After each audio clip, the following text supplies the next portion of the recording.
Okay. Hi, welcome everybody. This is Google Hangout Workshop affiliated with English Composition 1, Achieving Expertise. I'm Denise Comer. This is a MOOC that is being offered in conjunction with Duke University and Coursera. And we are delighted to have a guest expert today to lead our workshop, Ed White. Professor Ed White has written over 15 books for academics. He's also written many articles for the Boston Globe, the Los Angeles Herald Tribune, and particularly the Los Angeles Times. He has written many op-eds for the Arizona Daily Sun most recently. Those of you enrolled in the course can go onto the Readings and Resources page and see the dates for his most recent op-eds, and you can look at those. Today he's going to talk about one op-ed in particular that he wrote and talk about his experiences with that. The way we will structure the workshop today is that Ed will discuss his approach to writing this op-ed, which offers a unique perspective on op-eds. We have some questions from members of the MOOC who are interested in learning more about writing op-eds and writing in general. And then the second half of the workshop will be Ed providing feedback on learners' drafts of op-eds. We have a live streaming of this, and if you are watching the live streaming, there is a chat function there, and if you post questions, we'll try to have someone monitoring that and see if we can have time to feed in questions that are coming out live as well. And my role today is going to be tough because Ed asked me to be the timekeeper, so that means occasionally I'm going to be interrupting, even if it's going really well, and say, hey, we need to make sure we move on. So I apologize in advance for seeming a little too rigorous in the scheduling. And I did just want to frame this a little bit by saying that this is the final week of our MOOC, and so at this point I'm hoping that all writers in the course are thinking about how they can transfer what they have learned in English Composition 1 to writing occasions beyond. And so talking with Ed today is a perfect opportunity for that, because you can be thinking about how you might take creative different approaches with op-eds or with other kinds of writing that you're doing as you move beyond English Composition 1. So with that, I will introduce our esteemed guest, Ed White, and thank you so much for being with us, Ed. Well, thank you. It's a pleasure to be here. I'm waiting. Your face is on the screen, and they don't want to think I'm Denise Comer. But so that's our wonderful engineer for the whole operation. That is now on the screen is Rebecca. But I'm coming up soon, right? Yes. Okay. What a miracle this is. I am sitting in my study in Flagstaff, Arizona, with the morning is beautiful and clear, and the program, or the workshop, is emerging out of Duke University in North Carolina. We're going to be having conversations with people around the world before we're done. Bill is up in Oregon. Others come from the Ukraine, the United Kingdom, and China. So we're going to have a wonderful spread of possibilities for writing. And that means a great spread of different audiences for your op-eds. You will notice when we get to my op-ed, which you read and which we're going to talk about first, is that this is a very different op-ed from the ones that are ripped out of today's newspaper or yesterday's newspaper. Denise, you're still on the screen. I don't think this is correct. Oh, you're good. You're on the screen. Yeah, Ed, actually, you're on the screen. When you're talking, you're on the screen for me. I don't know why. Maybe you've clicked into my box or something. So you're good. It's you. Okay, that's so an audience, someone writing for a newspaper in England is going to have a rather different audience for publication than a New York writer whose paper we'll be talking about, or from somebody from the Philippines, or somebody from somewhere else. So you have to be alert to your own situation. But at the same time, you always want to be aware that your first audience for your op-ed is always yourself. And so it has to be meaningful to you. Meaningful to you, then it becomes more meaningful to your audience. But you have this incredibly difficult op-ed restraint that is such a little bit of space, and almost everybody has commented on how can you make a really good, convincing argument in a little bit of space. And when I think of the best art form, the op-ed, that is, it's something like writing a sonnet. If you write a sonnet, you have 14 lines, and that's all. Or if you're writing a tweet, you just get that limited amount to have limitations. Thomas Frost once was asked why he likes to without rhyme, I'd as soon play tennis without a net, he said. So limitations help create the focus and the tightness that this short art form requires. And that means that it affects every aspect of what you're doing. Now, some people have questioned whether personal experience is in fact appropriate for an op-ed. And I want to argue that it is most appropriate for a couple of reasons. The op-eds deal with large situations, usually, major political issues. And we have an op-ed coming up from Ukraine talking about the relationships between Russia and the West. That's a typical op-ed, and op-eds also deal with pressing local concerns. But this other kind of op-ed, the one I wrote in about 30 years ago, that came out in the LA Times, connected with readers in a very different way. What I did is connect by finding a situation that is very common to everybody, and yet people don't think about very much. That is, they do think about it, but I was trying to look at it as an issue that really needs to be thought about in a couple of different ways. So the personal experience part of writing op-eds is one to be kept alive. Most newspapers love the timely op-ed, the one that we have an essay that talks about the World Cup.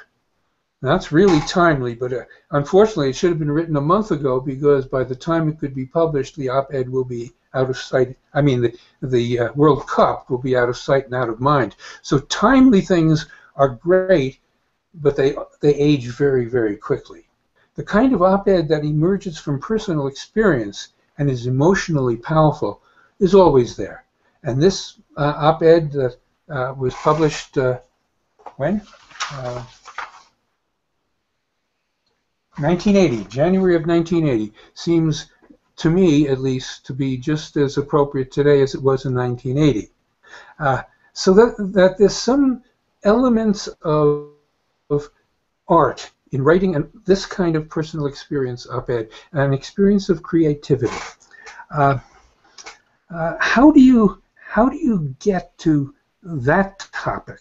Not the topic from the newspaper, but the topic that hits people where they live. And that's pretty tricky. But there is a good market for such writing. I was just looking through the New York Times from last Sunday, and they publish a personal experience essay on the back page of every magazine section every Sunday, a personal experience essay.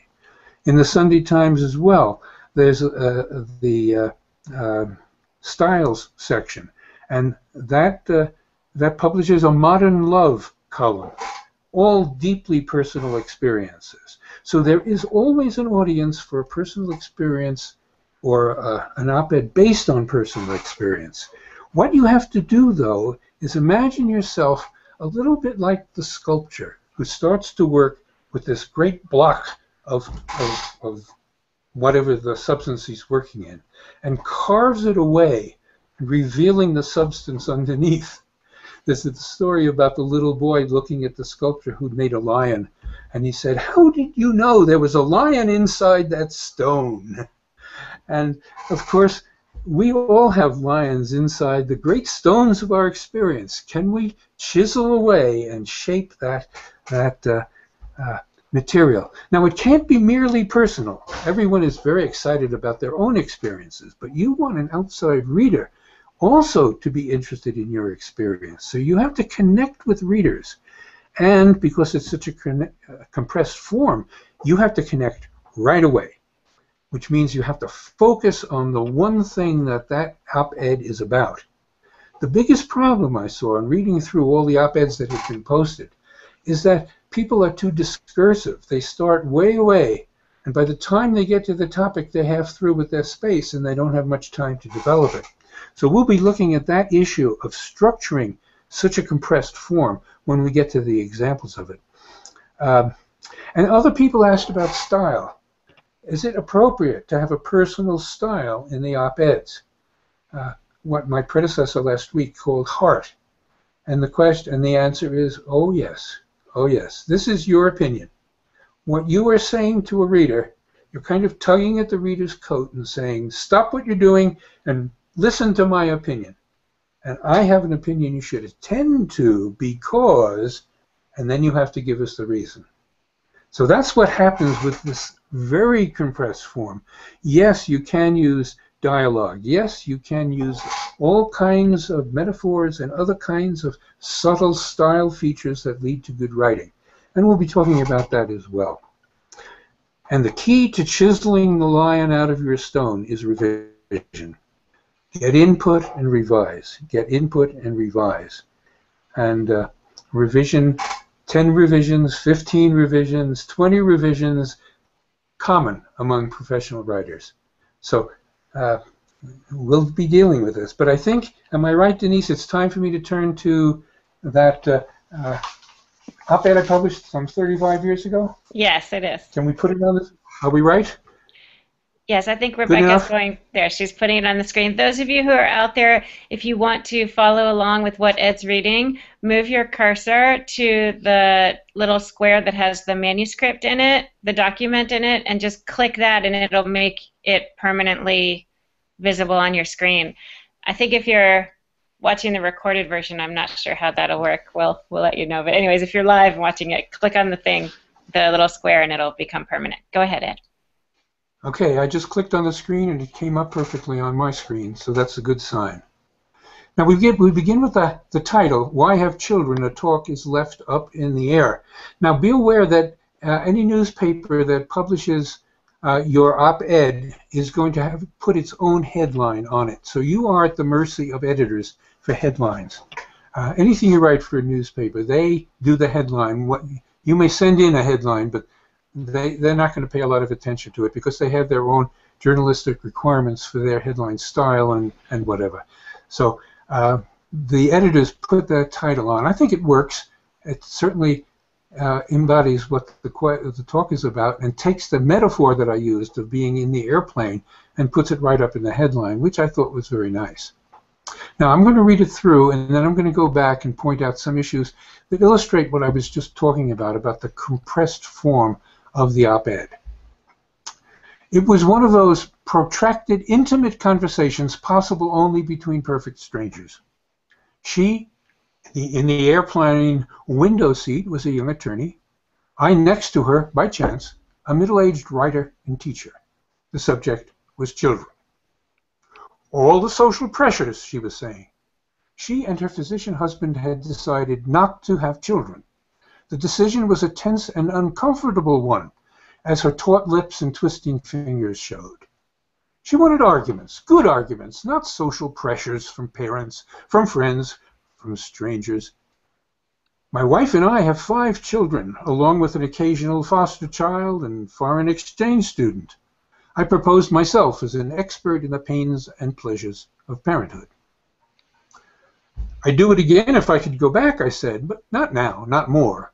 I hastened to add, not at this age. She smiled at my reservations, nodding. We summed up easily the most obvious arguments against having children. The loss of freedom, the expense, the worry, the inevitability of disappointed expectations.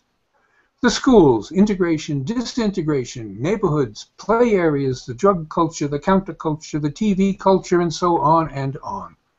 Most centrally, the need to put yourself second in life at least on some occasions. But why not be self-centered, she said. Why not indeed? How was I to argue against this newfangled virtue, looking forward as I was to the lack of responsibility just ahead as my children leave home for college? But look at the advantages you could give to your children, I struck out lamely. That's only a reason for someone already convinced, she returned lawyerly. What is that to me? Besides, I went on, you know how insensitive and selfish the childless become as they age. Children keep you young, human. Oh, sure. Next you'll be telling me that suffering is good for the soul. We stopped the abstract talk. The only logical arguments for having children are social, not personal, and we had agreed that social arguments are not personally convincing. We hung there in the air, seeking some emotional logic, not sure where it was. Her tone softened. Why did you have children? Love had something to do with it, I knew, but I couldn't quite say how. Quite simply, I like kids in general, and mine in particular. But there is something selfish in my love for my children. They somehow help me fit into time. Perhaps that was it, finally. Without children, we are fleshes in pans. With them, we belong on earth, with a future, and hence with a past. Our children put us in the continuum. We talked of parents, then, mine close, hers distant. You must feel very much alone, I said. We are all alone, she replied. The flight was over. We both smiled and shrugged as we unbuckled our seatbelts, knowing that reasons are finally afterthoughts on family matters, and well aware that we would never see each other again. We shouldered our suitcases and deplaned. She headed purposefully toward the rental cars, and I turned to where my family was waiting. Okay, I want to go back and point out how, first of all, how this thing emerged, because many of you were asking that question, how the essay came to be written, and then look at some of the revisions that went into it and some of the origins that went into it. Notice at the start, and this is the hardest part. I always counsel my students, if they're writing, let's say, a 3-page paper, to write pages 1, 2, 3, and 1. Always write page 1 last, or rewrite it last, because you have to know what you're saying, and sometimes you're not exactly sure of what your topic is until you get to the end. You learn about your topic as you write it. And it took me a while to understand what this was really about. And I didn't get the topic until maybe a month after I started drafting it, when I talked to a poet friend of mine who had 9 children. I said, why do you have 9 children? And he said, well, children put you in the continuum. And I thought, ooh, that is the point of my paper. You have children because it gives you a future. And if you have a future, that means you also have a past. You're not living only in the present. And so the actual center of the paper comes in towards the end, but I had to point out the issue right at the beginning. And I had to get going right away on that question. So the scene actually occurred. That attorney did sit next to me on the airplane, and we did talk about children. And I didn't take notes. So what I did is abstract what I remembered of that conversation. We did talk about the social pressures, and she was really uncomfortable. She wanted to talk about the whole business, as she and her husband had obviously done. And when I proposed myself as an expert, she was ready to really dig into the argument. Now, notice how I frame the 2 characters in this piece, the attorney next to me and me. When I say I proposed myself as an expert in the pains and pleasures of parenthood, we are doing what Aristotle called establishing ethos. That is, where do you get off writing about this thing? Now, it's a little easier with personal experience because you're the expert in your own personal experience. So I established my ethos right away. Uh, this is a problem for many of you in your writing. To establish your ethos as somebody who deserves to be. Personal experience does it more easily. We're going to look at a paper on Ukraine, and we're going to have to see how has this person who wrote the Ukraine essay established the ethos that we should listen to her about Ukraine. So I try to establish my ethos right away, establish the setting right away in the airplane, and establish the characters, all in that little first paragraph. I think that kind of task comes late in the writing process. I didn't get that first paragraph done until about the fourth or fifth draft of this piece.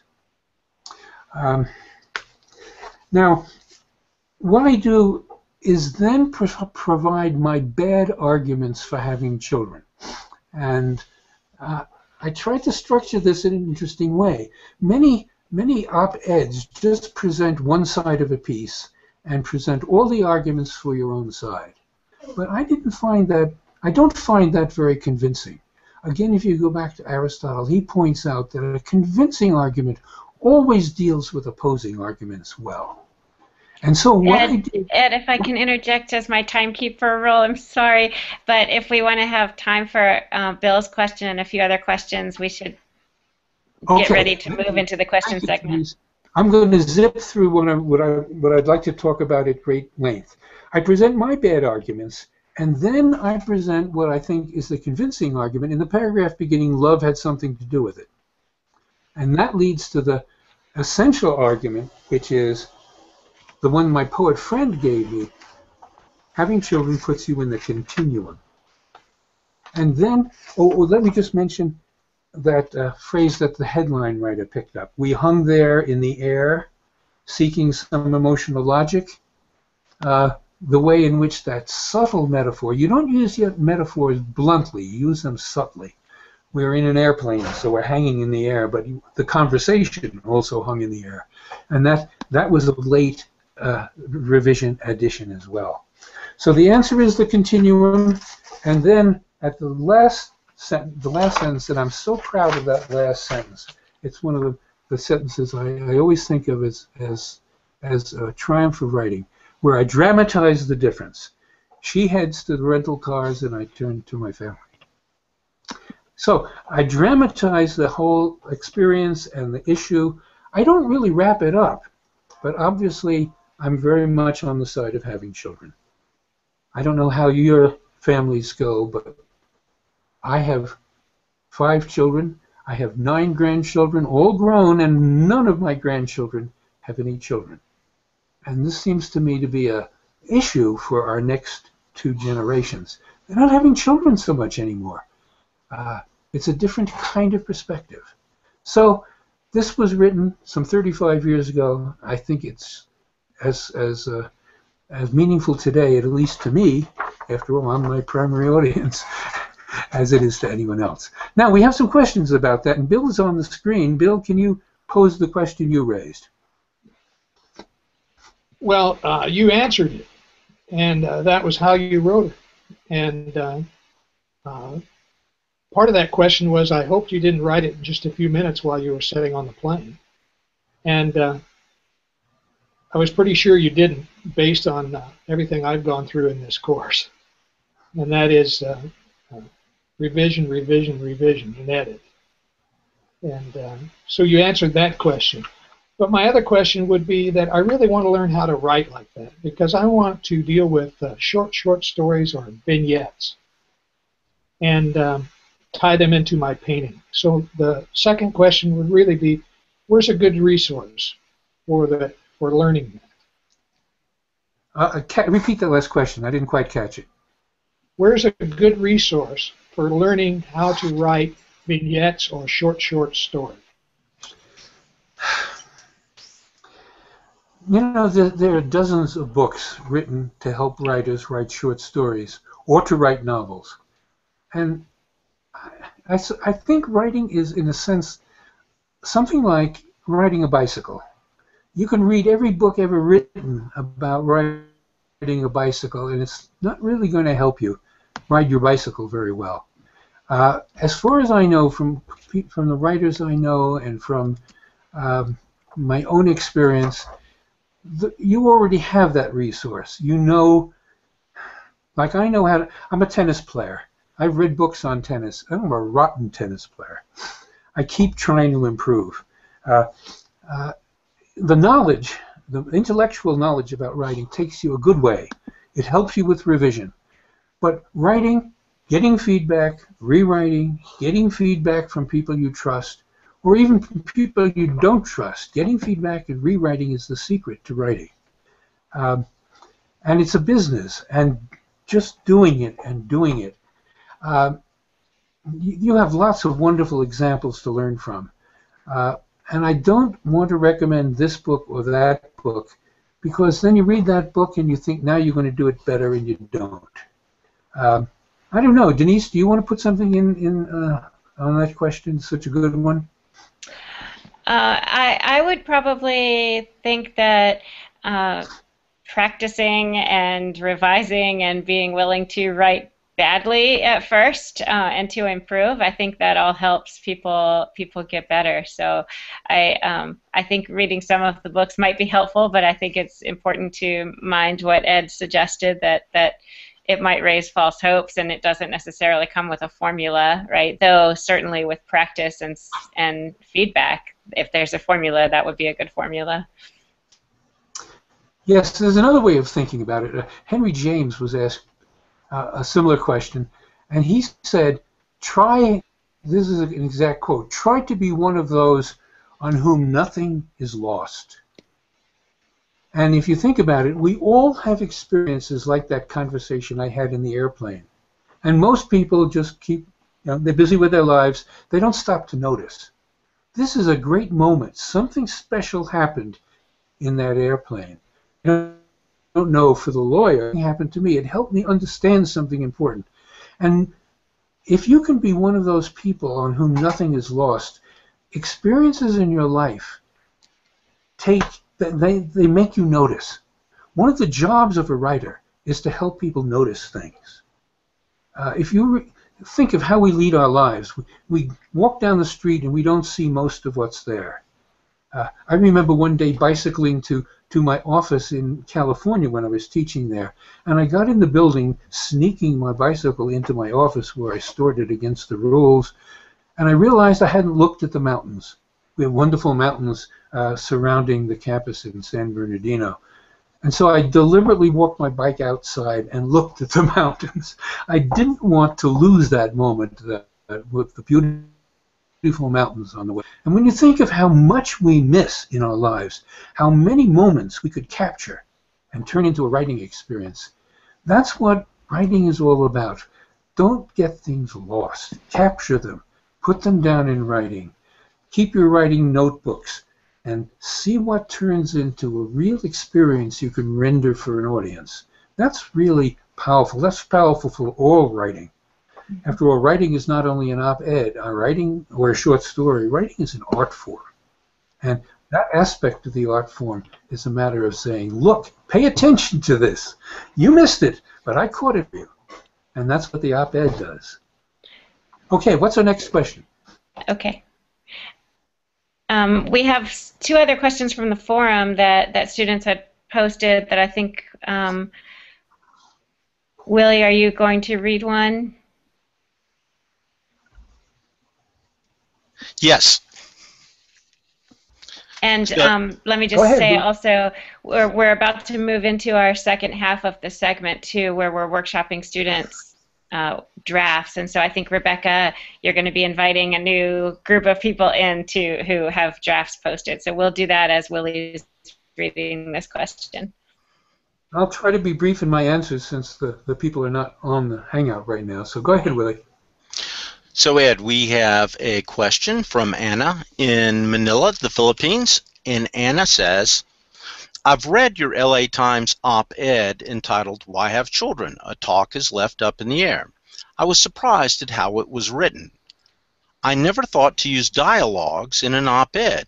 It seemed like a simple story of a casual conversation with a stranger, but it presented a vivid picture of our times. Would you care to share how you came up with that idea? Well, I guess I just answered that by not letting that moment slip by, but noticing later on, after all, Wordsworth says a poem is an experience recollected in a moment of tranquility. So when I got back to my office, that conversation stuck in my mind, and I started writing it up. And then it went through drafts, and I tested it out. And working as an academic in an English department is wonderful because you always have people who are willing to hear something you write and respond and give you feedback. And so I came to recognize that as a moment I could capture and try to make meaningful, not only because it was meaningful to me, but meaningful to other people as well. Next question. Who has just come on the screen? I did just notice too. Oh, hi, welcome. I think someone is joining. I did just notice too. There are some questions on the live feed. Would you like me to read you one of those? No, go ahead. Okay. So we have from Claire.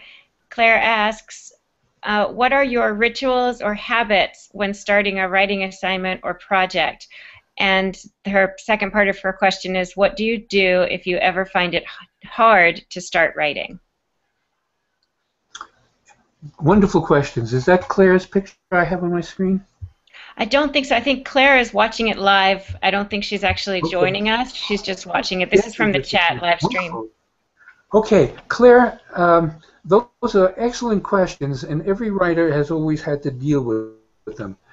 And every writer I know has terrific reluctance to start writing. It's such hard work.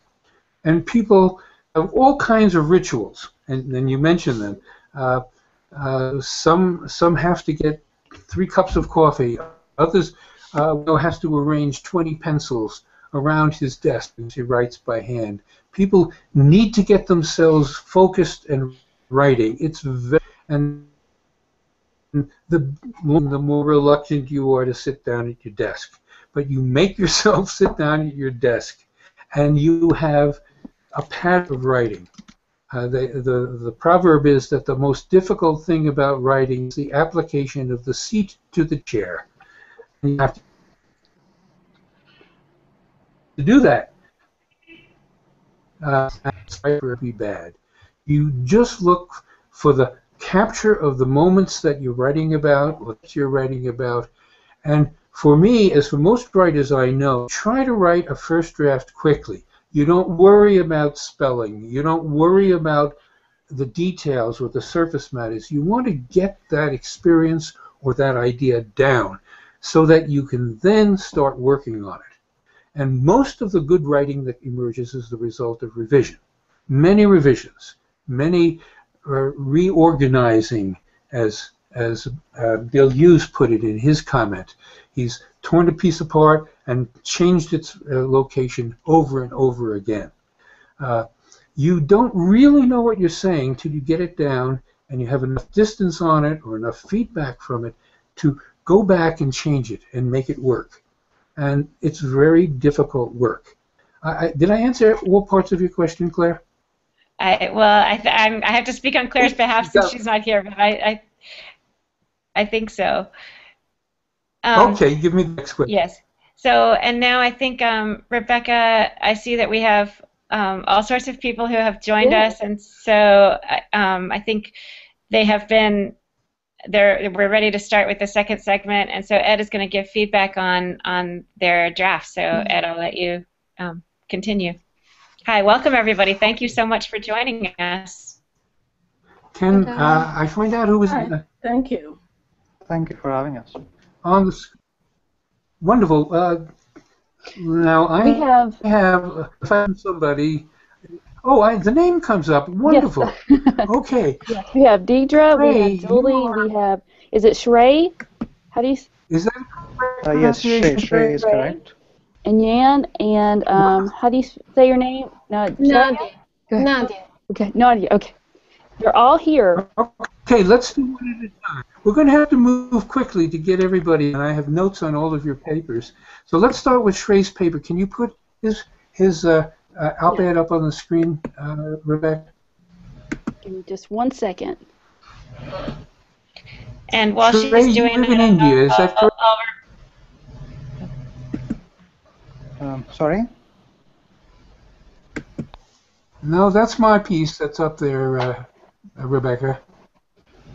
Wrong essay. Aha, Well, there we are. Let's while we're talk about the getting birds and the bees.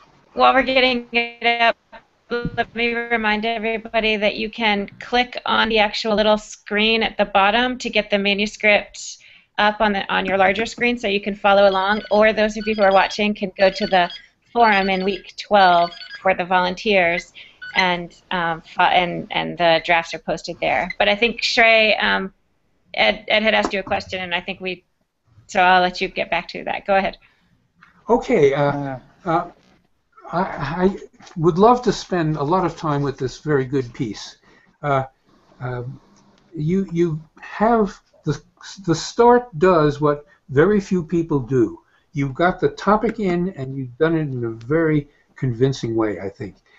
If you've seen India's new health minister, Dr. Harsh Vardhan, on television, I'm sure you'd agree he seems rather pleasant and friendly, and so on.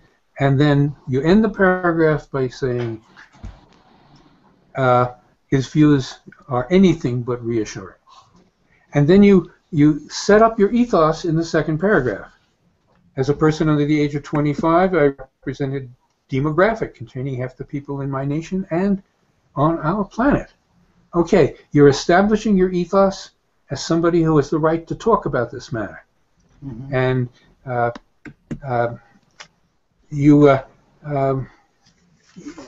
unfortunately, in your third paragraph, you move a little off your topic. You start talking about India as being polio-free. Now, in a longer piece, that would work fine, because you're making the contrast between the government paying attention to the problems of polio and not dealing with the problem of sexually transmitted diseases. But since you have so little time and space, it seems to me that you're leading your reader in a different direction by talking about the whole issue of polio, which is itself, of course, a very important topic.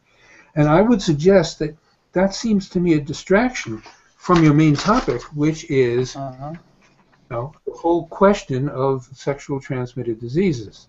And again, later on in the paragraph that begins, the bottom one that's on the screen, we can similarly look at the spread of sexually transmitted infections and so on. But at the end of that, you introduce a brand new topic. That is the whole question of the Christian Church's pro-life stance. And I think you mean the Catholic Church's pro-life stance. Because yes. There's so many Christian churches. But that's a different topic again. It's related, of course, to your main topic. And that there are all these kinds of oppositions to sensible public health measures. But your main point is really at the paragraph that's now at the bottom of the screen. That last part of that paragraph is your central topic, I think. Youth sexuality is still treated as an area of moral concern and not as a significant public health issue, especially in the developing world. Now that seems to me to be the core of what you're saying. And anything that doesn't relate to that, I think you should carve away and focus on that main point. Now in your next paragraph, you kind of contradict that main point, because you're saying developed countries do not have it any better. Because they also see it as a moral concern. And I'm a little unsure about your authority in this paragraph when you talk about young Americans account for 40% of new HIV infections. That may be true, but when I, as a reader, see that, I say, what's your source for that? And but this is your main topic, and you have this wonderful ending. I'm going to ask you to comment on my comments in a minute. All this goes to show that if India wants to give young people a good, healthy start in their lives, our right to sexual and reproductive health and family planning information and services must be promoted, because SRH is no child's play. What a wonderful ending that is. So, yes, you were about to say something, so go ahead and let me hear what you have to say. Thank you, Professor. I hope I'm audible. You are. Okay, thank you. And thank you for your comments. The couple of issues that you pointed out, those were the very ones that I was concerned about. The reason I mentioned the polio, India's struggle with polio and how we got over it. It was because I wanted to counter some of the points that are commonly raised whenever these issues come up, whenever SRH issues come up in the public debate in India. So a very common, but I after listening to you, I gather that it would have been a better idea to maybe put that out maybe more explicitly, or to give it a better shape, because the point I was really trying to address was that many people say that India is a huge country.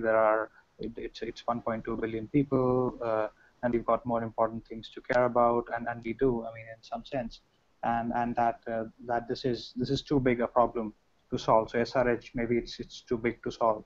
So I was trying to say that's a very reasonable argument. But maybe what you should do is not put it so prominently towards the beginning, and move that argument towards the end, because you don't want your reader to get sidetracked and away from your major point. And you bring up one other point, and that is cultural differences in newspapers. Maybe Indian newspapers are more hospitable to a larger op-ed. What newspaper did you have in mind, or what as the source for is where you would send this op-ed? What paper were you thinking of? Well, there are a couple of Indian newspapers with whom I have some sort of a rapport and a relationship, and there is a newspaper called The Pioneer in India. It is somewhat famous for being a newspaper for which Winston Churchill wrote back in the day, and it's a slightly right-wing newspaper, but they have started talking about SRH issues and so on. So one of the sub-editors there, she's a friend of mine. She mentioned that they may be interested in hosting such a point of view. So that was what I had in mind. I would also admit that this was put together a little rapid, short on time. So I mean, that's not really a very good defense, but I completely understand your concern. It's also that there may be an element of cultural difference, because the audience that I have in mind reading this would be more aware of how these issues are treated in India, but nevertheless, the audience. I think it's also that because I'm involved in this issue, because I'm aware of these issues in a greater detail than the average reader, then maybe I just got swept up with that. Maybe I just I was reading it the way I would read it, not like Yeah, it's really a good. Sorry, go ahead. I would call this a very good third draft, and I bet if you keep working on it, a couple more drafts, you should get it published. And I hope you do. I want to thank you so much. I want to make sure we have so many great drafts to look through. So we maybe should begin thinking about moving on to another of our participants. Right, and I have Deidre as the next one I'd like to talk about. Wave your hand, Deidre, so I know that. There you are. Okay, I'm going to click on you, and presumably your piece will come up. Let's see if that happens. Come up. Hello, Deidre. Where are you right now?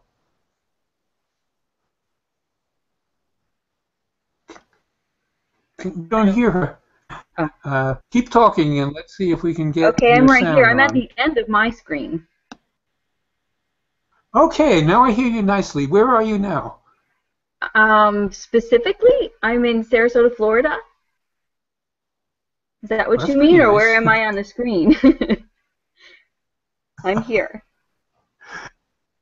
Okay, isn't it wonderful? I'm in Arizona. You're in Florida. The center of all this is in North Carolina, and we just finished talking to a man from India. I love this this new world we're living in. Okay, we're looking at your op-ed on sugar-sweetened beverages, and you come from that foreign country called New York.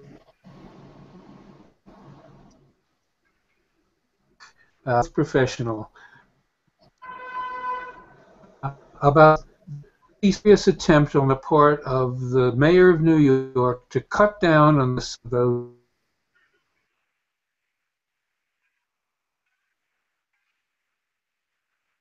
unhealthy topic set.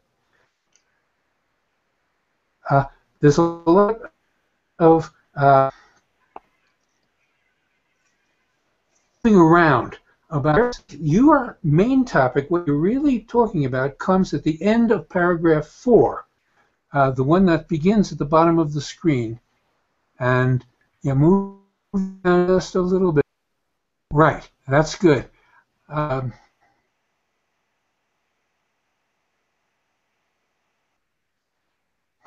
Example, government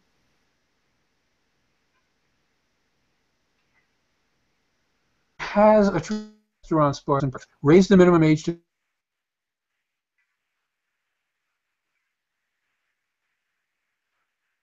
purchase tobacco. Why Bloomberg's efforts to curtail obesity should be any less effective. That's your main point. But look where you start. You start by last week, and you can never say last week in an op-ed because you don't know when it will be published. Right. It could be published 2 months from now. So you can't say last week. Right. And that, okay. But it starts with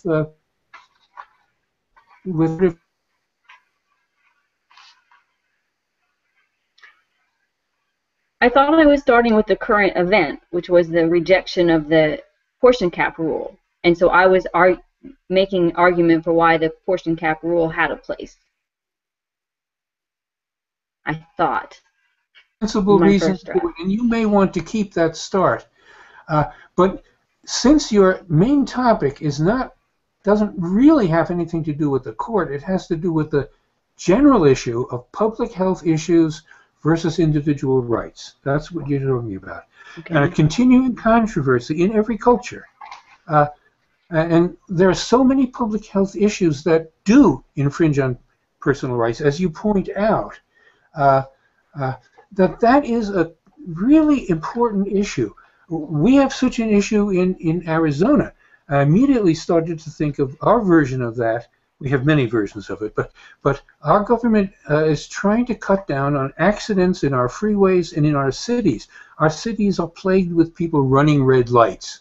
Mm-hmm. So many cities have put up cameras at intersections to photograph red light runners and give them tickets and announce widely that that curtailment of your individual right to run a red light is against the law. And so we have this appearing all over the place in every society in one way or another. In more autocratic societies, individual rights don't count very much. In anarchic societies, individual rights trump public health issues.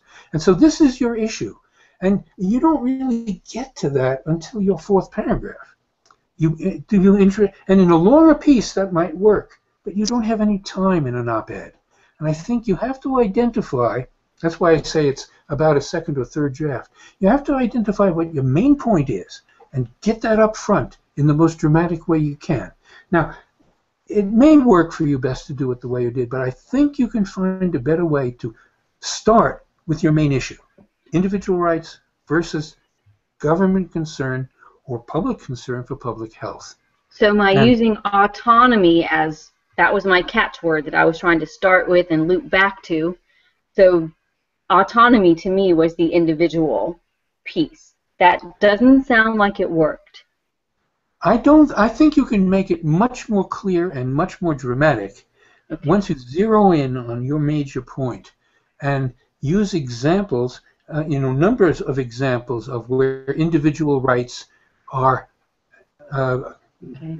hemmed in by public health or public rights. What about motorcyclists who refuse to wear helmets?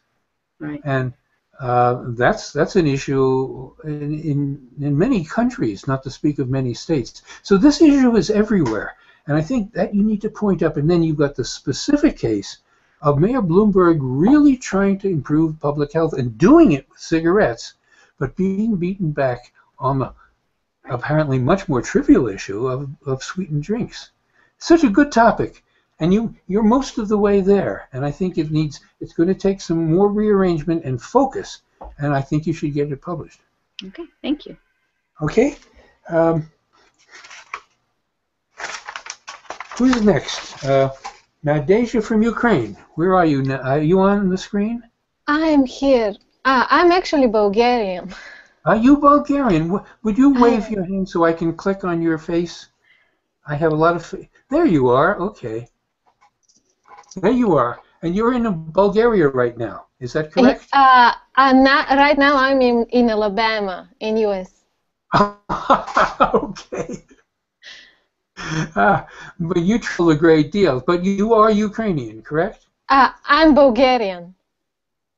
You are Bulgarian. You see the problem that I see with your piece. It is one of ethos.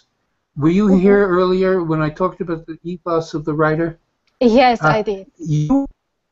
You are saying to your readers, and you give a very solid and clear argument, but the question in my mind is, what gives you the authority to do this, to say this? What are and the authority partly comes from the very interesting and clear way you talk about the Eurasianism of Russia. So that the writing itself gives you a certain amount of ethos, but I think you need to do a little bit more to establish your authority. Are you with me on that? Do you see? Yes. You see what I mean? Mm-hmm. Yeah, I mean, where were you? Go ahead. I mean, I guess there are several points. First, I am from the former Eastern European, like former communist bloc. I grew up there. So the Cold War ended when I was 12, so I have personal experience from that point of view. But also professionally, I have a PhD in international relations. I'm working in the field. I'm not personally specialist on Russia, but I've studied about it a lot. I read. It's my field of work. So this is how, I guess this is what my ethos will be. Okay, I just point to this as a problem for me as a reader, and I suspect, particularly if you were to publish this in a paper in the U.S., the question would, an editor would say, marvelous piece of writing on a very important topic, but why should readers read your piece? Where's your authority? And I think you need to stress your experience, because your experience gives you the authority. Yeah, so I was thinking, like, when you send the piece, you write under, I guess, you write, like, who you are, like, so I was thinking that if I write my credentials, that will prove me as a person suitable to write this piece, or I should integrate it inside the piece. Yes, I love the metaphor you use, the Little Red Riding Hood metaphor with grandmother's big teeth. I think that's perfect for what you are pointing out in your piece, and I think it works very, very well. And I think the use of the word Eurasianism it's a new term to me, and I suspect a new term for most of the readers of whatever paper you were thinking of sending this to. So there's a lot that's new and interesting in this piece, and your cautions emerging from your experience are obviously well taken. That the West needs to, and I think your argument is in the next to last paragraph. Let me click on your piece, where we get to the very end of the piece. The last time Russia, there we are. That's the paragraph I'm looking at. The last time Russia insisted on representing an opposing ideology, the world lived under the dichotomy of capitalism versus communism. This time, differences in the economic field would be subtler and much wider. This is such an important and interesting point you make. And then your argument appears at the end of that paragraph. It is increasingly obvious that this is not going to happen, and the West needs a plan B and policies that will curtail a more conservative, hostile, and authoritarian Russia flaunting a new ideological fashion. This is such an insightful and interesting, I might even say important piece. I hope you get it published soon. I congratulate you. This piece is very close to being finished, I think. Do you want to say something about that? Thank you. Yeah, so my question was like, would it be sufficient if I write my credentials after the article explaining who I am, or I should try to incorporate it somewhere inside? I think it would be more effective if you incorporate it in a very subtle background way, if you can. If not, the statement of your credentials at the beginning would probably suffice. You might have an editor. Editors are crucial in this matter, and we shouldn't overlook the role of editors in relation to publishing op-eds. I was lucky in the piece that we started the workshop with, that I had an editor who had enough of a literary bent as well as a journalistic bent to appreciate the literary qualities of what I submitted. And you might have an editor who is so taken with your argument that he would say, the intelligence of the argument is itself enough to establish your ethos. So you might have some back and forth with an editor who wants to print it. At the same time, everybody be aware that editors are deluged with writing. I was editor of a publication that published, it was a journal that published 2 stories in each issue, 8 stories a year. And nobody knew of this journal. It was a little tiny journal. And we received 50 stories a week coming into that journal when we could publish 8 stories a year. So it's always a matter of luck, and as well as anything else, whether even a very good piece of writing gets published. Editors are deluged with writing submitted. And I hope you get an editor who is sensitive to the originality and the strength of this piece. I think if you strengthen your ethos right at the start, as you do, subtly, but still, I think you're going to get the attention of an editor, and I hope you get it published. Thank you so much. I'm gonna. Nice piece of writing. What's our next piece? So we have 2 more people. Okay. Do you want to do Julie's or Jan's?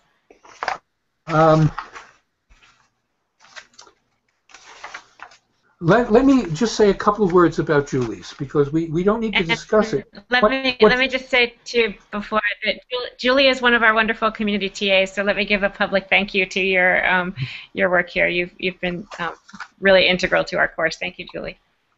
Is Julie here? Is she on the screen? There you are. You know what you've submitted is not really an op-ed, but notes towards an op-ed. Hello? This is. Are you there? I don't think we're getting your sound, but. Okay, Julie, just one moment, and I will put you on. Just 1 second.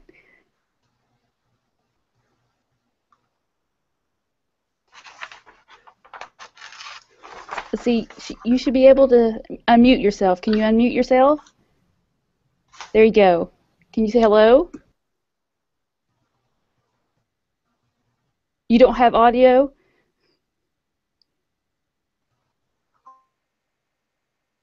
Okay, you just did very yes, plainly. And I'm not able to unmute her. She must not have a mic. No, I have a mic. Okay, now we can hear you. You can hear me? Yes. Okay, Professor. You just did it. I don't know what I did, but before we start, I just really want to thank you, and I want you to know that I grew up with Strunk's Elements of Style, and my son grew up with Charlotte's Web. So thank you.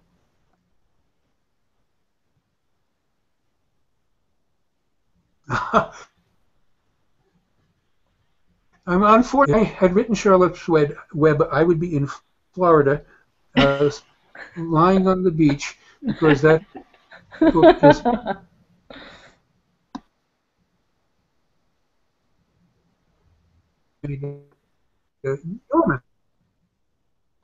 hearing.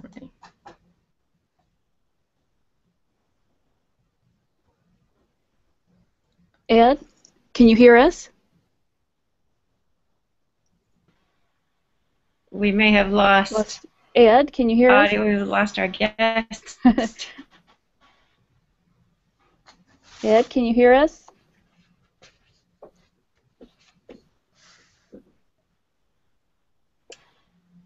So we will. I'll go ahead and. Let's see. Trying to invite him back. Yeah. Okay. Hopefully we can get him back. Yeah. I think his wireless may be just a little delayed. Ed, I hear you. Can you hear me? You fine. Okay, great. I hear who was you. speaking? This is Rebecca. Oh, Rebecca, I hear you fine. Okay. I don't hear Julie. Julie, can you say hello? Hello, this is Julie from Chicago. Ah, now I'm hearing you, but no, I'm not. Okay. We don't. Our time is almost up, so I'm not going to. Just want to. Most people think of a first draft as.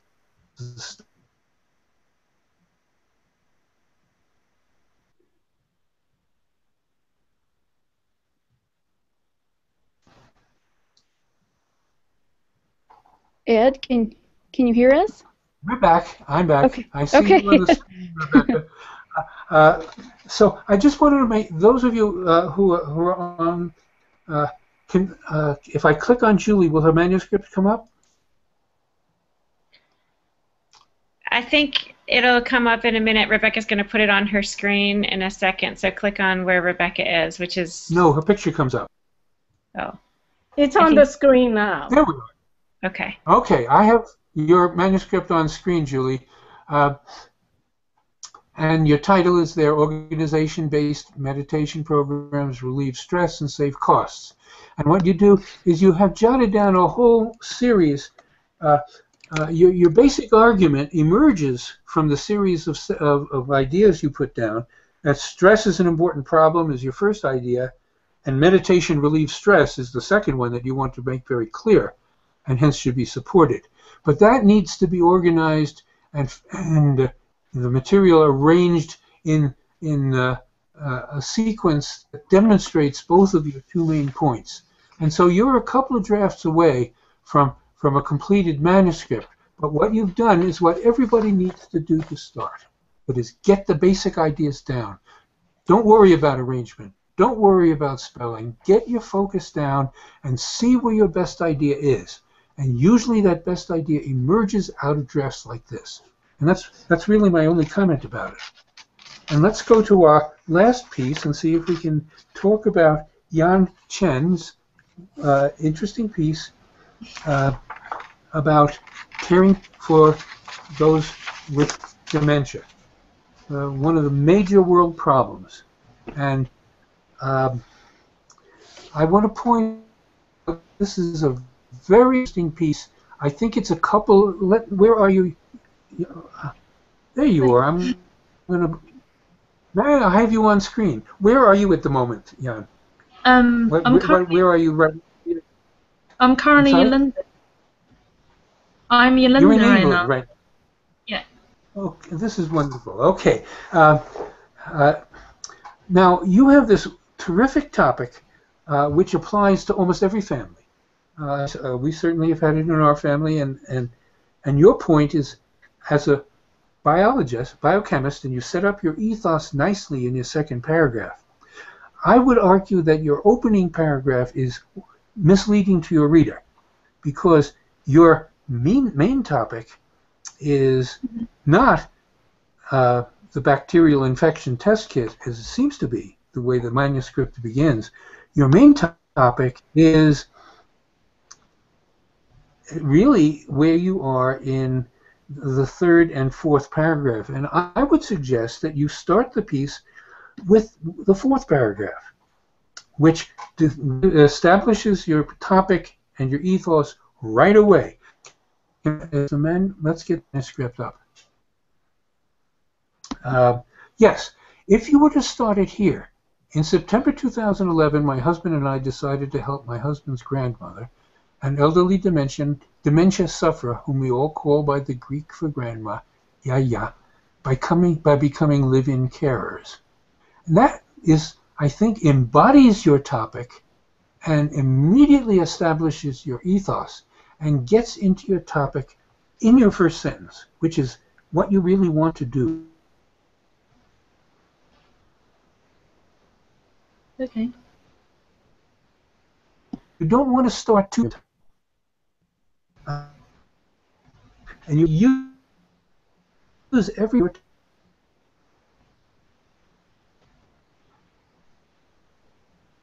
Ed, are you there?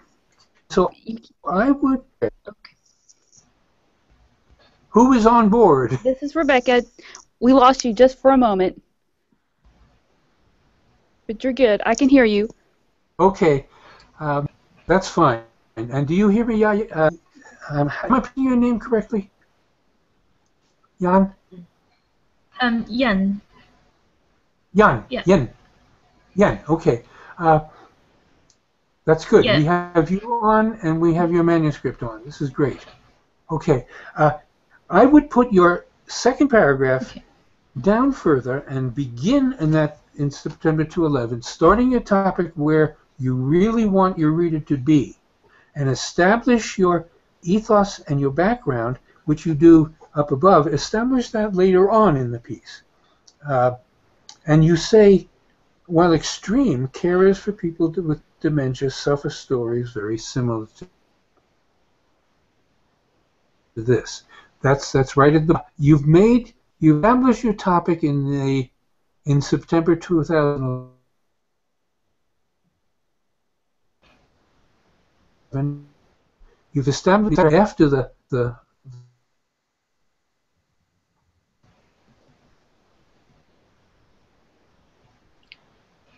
this one that is very important to all readers, because almost every family, some don't, they will. And so this very important point comes up. Now, as you get into your paper, I think you have, again, the longitude prize, which is, again, not your topic. And I would drop that paragraph, that is, if we go down a little further. Yeah, all the way back, all the way down, keep going down in the manuscript. There we are. I would say you need to work on the ending of this piece. It's not very strong, because what you've done is you say, we were able, because of these things, to solve the problem. That's not your point. Your point is that this is a major problem for families everywhere. Now, you might want to say we'll solve it, but you say other carers have to continue their unappreciated task for much longer.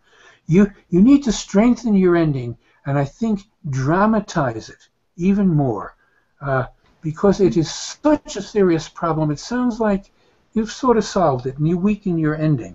And everything else in the piece is so strong that you want to have a closing paragraph that is equally strong, something that dramatizes the nature of the problem and the need for government or some kind of a way of dealing with it, because the problem is only going to get worse and worse and worse, and caretakers are being neglected. I think in the U.S. we have a lot of support for caretakers.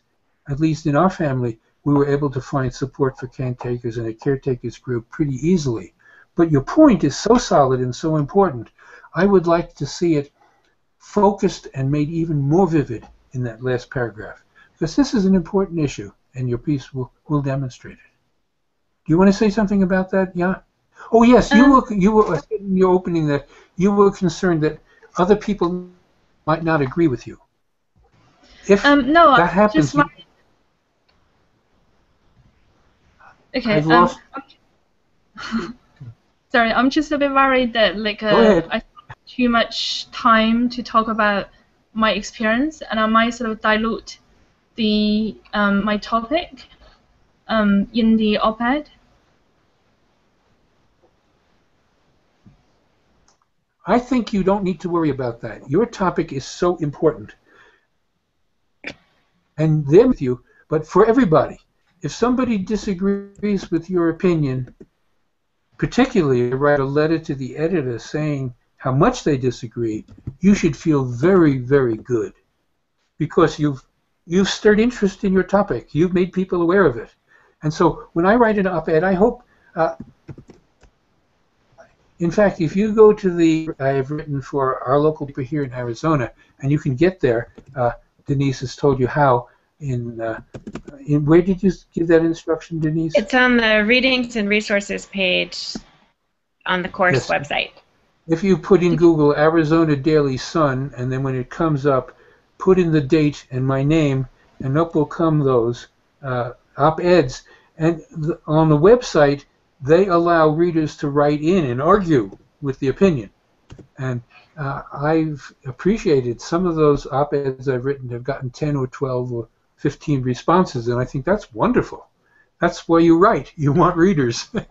So I don't think you should be at all concerned. Anybody should be at all concerned about people disagreeing with you. That's what's supposed to happen. I congratulate you. I think we're getting to the end of our time. Is that correct? We are. In fact, we're 11 minutes over time. I'm not a very good timekeeper, apparently. So no, we got to everybody, though. Isn't that neat? Everybody who sent anything in. We did. Good for you all. So I'll let me just say thank you, and then I'll turn it to you, Ed, for the final word before we close. But I just want to thank all the participants and anyone who's watching. And Rebecca, you did a fabulous job today. She was doing like 15 different things. So thank you so much for your management of the whole process. And it's always such a delight to get to look at people's writing, and I've really enjoyed the course. So, Ed, I'll let you say goodbye and anything else you want to say before we adjourn. Thank you so much, Ed, for joining us. It was wonderful. A great pleasure. And look where we've been today. The world.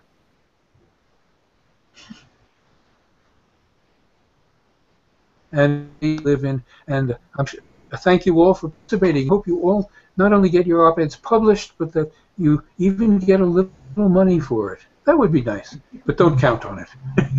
Good to talk with you all, and maybe we'll get a chance to do this again sometime. Bye-bye.